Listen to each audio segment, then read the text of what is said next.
जेव्हा आपण कोणतीही भाषा शिकतो तेव्हा आपल्याला त्या भाषेतील वर्ण व लिपी माहिती पाहिजे। मराठी भाषेत 52 वर्ण आहेत, पण इंग्रजी भाषेत फक्त 26 वर्ण आहेत। तर चला सुरू करूया।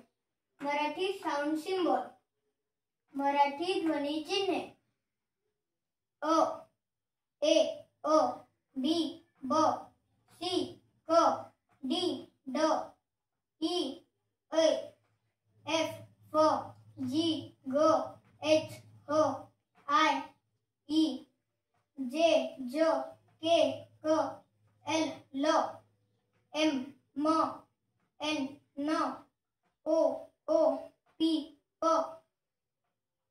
क्यू, क्व, आर, र, एस, स, टी, ट, यू, अ किंवा य, व्ही, व, डब्ल्यू, वा, एक्स, स, वाय, य, झेड, ज। धन्यवाद। पुढच्या भागासाठी लाईक आणि सबस्क्राईब करा।